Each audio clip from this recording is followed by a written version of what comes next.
Salut François, Bonjour. salut. Ben voilà, Pocognoli à Monaco, c'est un Ok. peu la bombe de la semaine. Je pense que en tout cas personne l'avait vu venir. Comme ça en cours de saison, on savait que Poco était ambitieux et il y avait déjà eu je pense, quelques clubs intéressés à l'intersaison, mais le fait qu'il ait signé là, je pense que personne s'attendait à ce qu'il parte comme ça en plein milieu du championnat et comment, explique-moi un peu si je dirais les dessous du dossier, comment c'est arrivé en fait ce départ. Ouais, le timing est un peu compliqué, c'est vrai. En fait, comment est-ce que tout cela s'est passé? C'est que Adi Hütter est à la tête de Monaco, des mauvais résultats, une façon de jouer qui ne plaît plus aux dirigeants, et donc le dirigeant monégasque qui lance quelques pistes. Terzic était la piste numéro un. Finalement, le coach n'a pas voulu venir à Monaco. Et alors, plusieurs coachs ont été sondés, dont Sébastien Pocognoli. Et en fait, la journée de mercredi a été vraiment décisive parce qu'il a pu discuter avec la direction de Monaco. Il a été charmé par le projet. La direction a aussi été charmée par sa façon d'entraîner, ce que lui pouvait apporter au club. Et alors tout s'est véritablement accéléré mercredi soir, jeudi matin. Il n'était plus au centre d'entraînement. L'Union avait un match amical, il n'était pas là. Kevin Miralas non plus n'était pas là parce que Kevin Miralas va partir avec Sébastien Pocognoli, qui a annoncé à son groupe jeudi matin que voilà, un départ allait certainement se faire parce qu'entre temps il était devenu la piste numéro un pour Monaco. Et voilà, l'officialisation n'est pas encore arrivée, mais maintenant tout porte à croire qu'il va partir avec, comme tu l'as dit, un timing assez bizarre, mais en même temps, d'un côté, on peut lui en vouloir, mais d'un autre, pourquoi? Parce que tout simplement, il y a une clause libératoire dans son contrat, et à partir du moment où cette clause libératoire est payée par un club, on ne peut pas en vouloir au coach de partir. Le contrat a été signé par les deux parties, par le coach, par la direction, et c'est aussi peut-être un peu à cause de la direction de l'Union si Pocognoli part comme cela. Pourquoi? Parce que la saison dernière, il avait un contrat de rookie. C'était sa première saison, donc son salaire était vraiment peu élevé. Cet été, il n'a pas été prolongé. Il a été seulement indexé, mais il n'a pas été prolongé malgré le titre de champion de Belgique. Et donc, il arrivait en fin de contrat ici à la fin de la saison. Donc, finalement, avec un salaire assez bas, quand on lui propose un autre salaire qui est plus élevé du côté de Monaco, un projet sportif, une équipe qui est en Champions League, un groupe qui est plus qualitatif, et puis voilà, la situation de l'Union qui est celle qu'elle est, on peut comprendre aussi voilà ce départ de Sébastien Pocognoli. Donc c'est un peu l'histoire qui se répète par rapport au contrat, parce qu'en fait les saisons précédentes, quand il y a eu que ce soit Mazou ou Gerhardt, bon, je pense que le Lessing c'était peut-être un peu différent, mais on a quand même souvent eu finalement des entraîneurs qui partaient parce qu'il y avait pas de revalorisation du contrat par rapport aux prestations qui avaient été faites, quoi. Oui, et c'est la philosophie de l'Union, et l'Union ne s'en cache pas. C'est la même chose avec les coachs et c'est la même chose avec les joueurs. Finalement, les supporters peuvent être déçus qu'un joueur comme Franjo Ivanovic parte, comme Charles Van Hout, comme Alessio Castromontes, mais c'est aussi un peu la même situation. Pour parler de Castromontes ou pour parler de Van Hout, ils avaient un contrat qui n'était pas des plus élevés par rapport aux autres top clubs de Pro League. On leur propose un projet qui sur papier, mais voilà, on leur donne un meilleur salaire, on leur donne une meilleure condition de vie, on les amène dans un club du top parce que c'est la Bundesliga pour Castro Montes, c'est la Ligue 1 pour Charles Van Hout.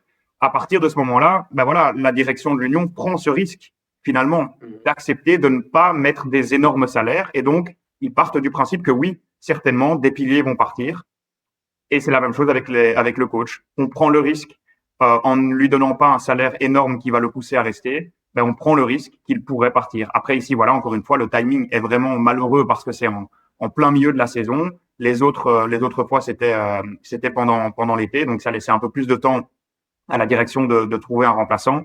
Le timing est malheureux, mais on peut quand même le comprendre, ou en tout cas moi, de mon côté, je comprends quand même le départ de Pocognoli. Voilà, c'est pas lui qui est en tort sur ce coup-là. Il est ambitieux, c'est quelqu'un vraiment très ambitieux et il voulait pas passer à côté de voilà de ce train qui passait, qui n'allait peut-être plus passer dans le futur. Est-ce que du coup il y a le départ de Pocognoli, évidemment, qui est très, très malheureux, mais il prend quand même avec lui Kevin Miralas dans ses bagages. Est-ce que ça, ouais, ça, quelque part, c'est un double coup dur parce qu'on sait aussi quel était l'impact de Miralas, par exemple, sur le développement des jeunes attaquants. On pense à un Promise David, tout le travail qu'il a fait avec lui, et sachant qu'il est dans un creux maintenant, plus des jeunes encore, je dirais, à venir, comme un Marc Giger ou un Makaté.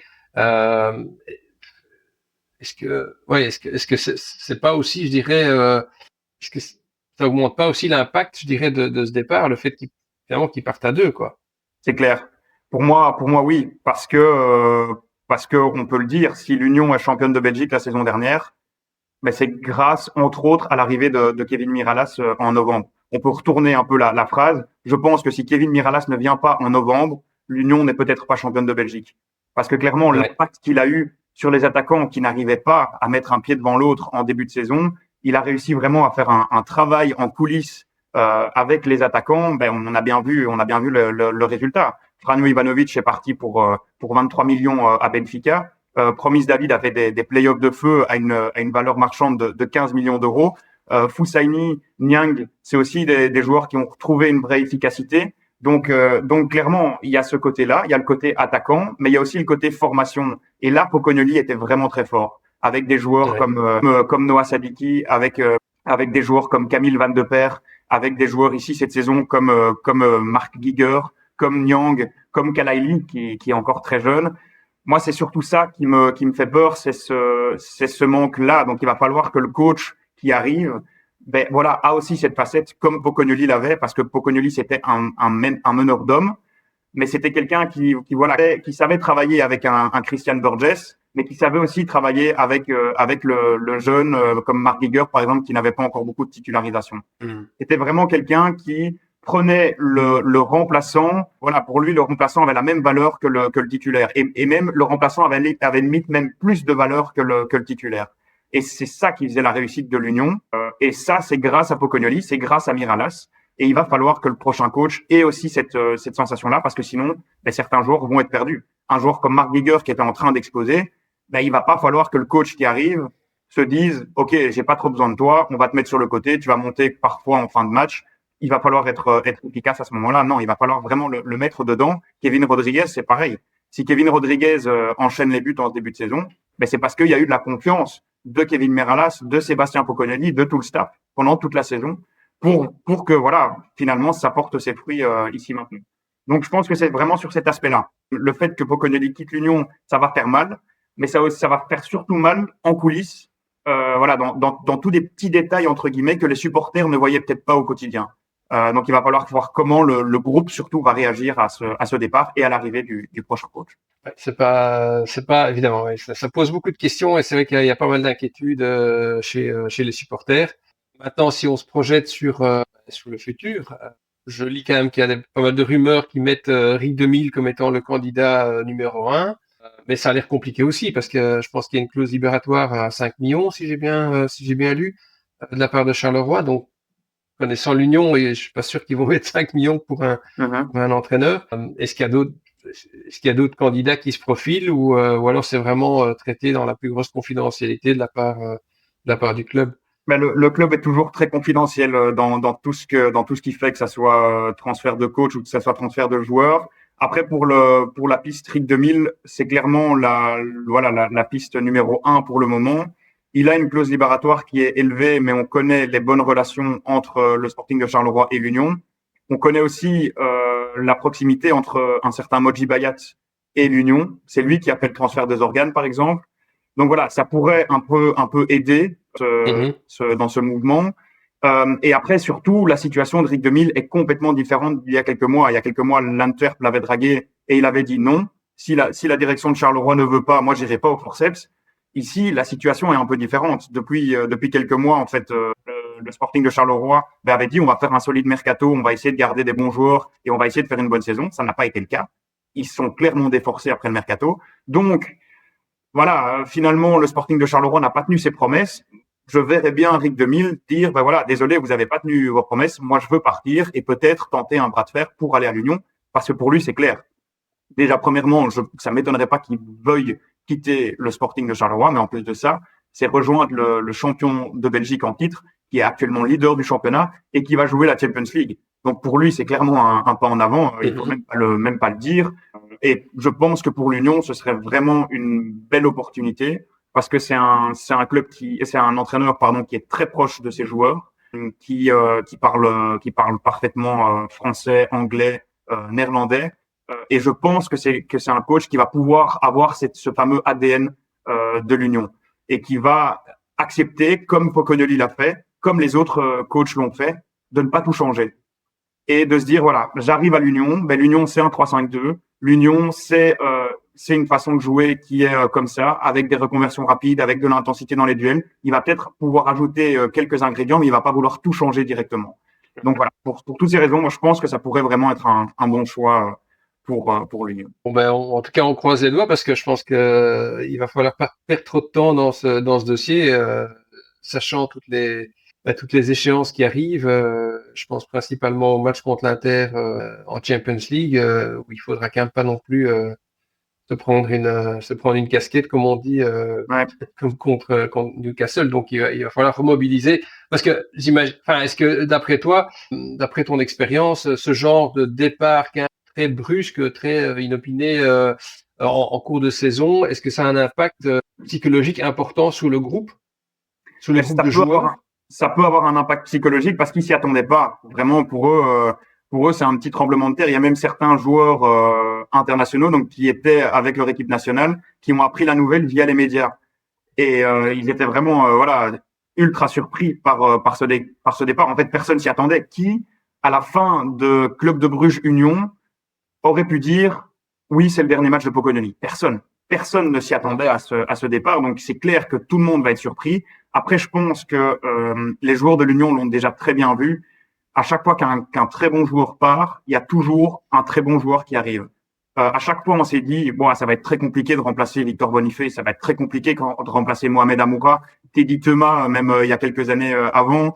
Ici encore Franjo Ivanovic, Noah Sadiki, Charles Van Hout. À chaque fois, on se le dit, et à chaque fois, l'Union répond présent. Donc voilà, moi je pense que ça doit être ça la petite lueur d'espoir, c'est que la direction savait que Pocognoli allait se faire draguer par des clubs, peut-être pas si tôt, mais elle le savait, et je suis certain qu'elle avait anticipé clairement le départ de Pocognoli. Tout portait à croire que Pocognoli allait plutôt partir en fin de saison, mais non, c'est maintenant, mais ils l'ont clairement anticipé. Ils sont pas bêtes dans les dirigeants de l'Union, donc ils ont clairement anticipé ça. Donc c'est pas non plus tombé de nulle part pour eux, je pense.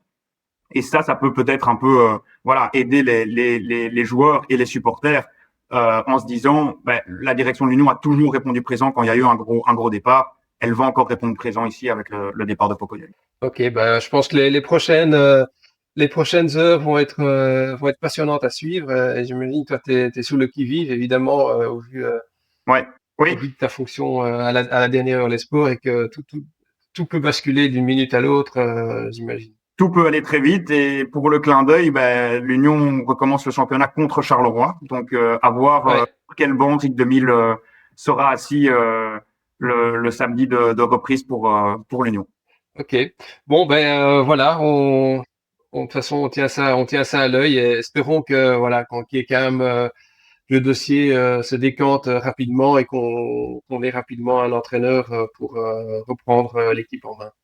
En tout cas, un grand merci François et à très bientôt. Hein. Avec plaisir, à bientôt.